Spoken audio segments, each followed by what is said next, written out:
David Cameron says business leaders are increasingly backing his plans for an EU referendum after a renegotiation of the UK's role within the EU. British Chambers of Commerce Chief John Longworth has called for a vote in 2016, a year earlier than Mr. Cameron has promised, to end uncertainty. Labour's Ed Balls has warned a referendum would be hugely destabilising to business. But Mr. Cameron said the BCC boss's call showed firms were getting behind him.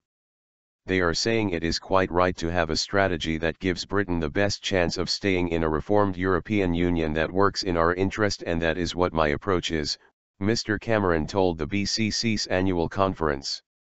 Let's get stuck in there, let's hold a negotiation, let's deal with those things that are holding Britain back, and then let's have this put to the British public in an in/out referendum. He said the danger of not following his plan was that Britain would just steadily drift towards the exit of the EU because the British public would not be taken along for this very important decision. Safeguards.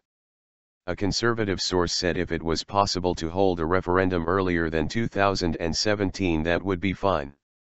But Mr. Cameron is sticking to the 2017 date for now as he attempts to get the backing of other EU leaders for Britain to take back powers in areas such as welfare and immigration, if he wins May's general election.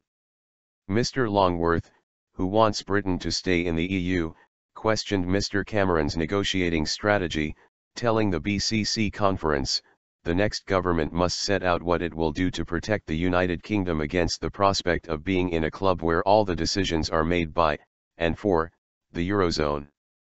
More than any repatriation of powers, businesses want to know that the UK has safeguards against being drawn closer to the Eurozone, especially as history tells us that currency unions inevitably fall apart unless there is real political, economic, and social integration.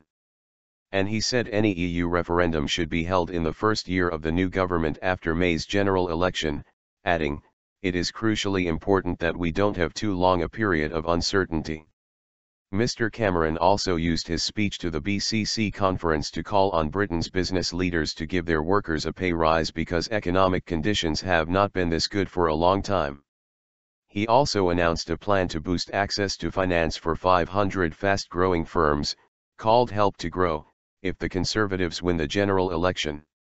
A pilot scheme will be launched at the budget before the election using £100 million from the British Investment Bank, Mr. Cameron told the BCC conference.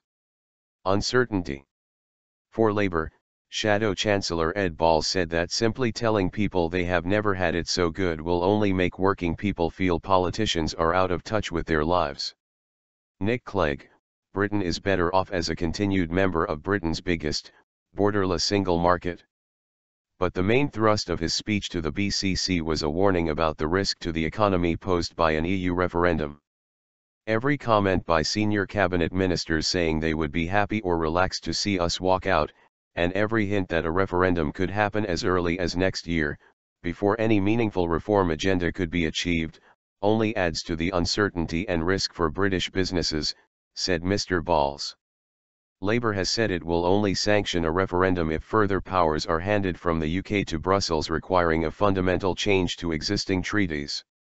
A Liberal Democrat source said that it was not opposed to an EU referendum in principle but said it should only happen if significant powers were transferred and that its commitment to remaining in the EU is what most businesses want and what the BCC wants. Ruse. UKIP has suggested talk of a 2016 referendum is a ruse by the Conservatives and by Mr. Cameron, who it says previously begged for time for the renegotiation. SNP Deputy First Minister John Swinney is among other speakers at the event. TUC General Secretary Francis O'Grady said Mr. Cameron's call for higher pay is no more than pre-election mood music and nurses and public sector workers will find it a bit rich. Unite General Secretary Len McCluskey called on the government to immediately boost the minimum wage by at least £1.50 an hour. Liberal Democrat leader Nick Clegg used his speech to the BCC conference to set a target of helping 1 million more women into work by 2020, saying the Lib Dems will require firms with more than 250 staff to publish the average pay of their male and female workers.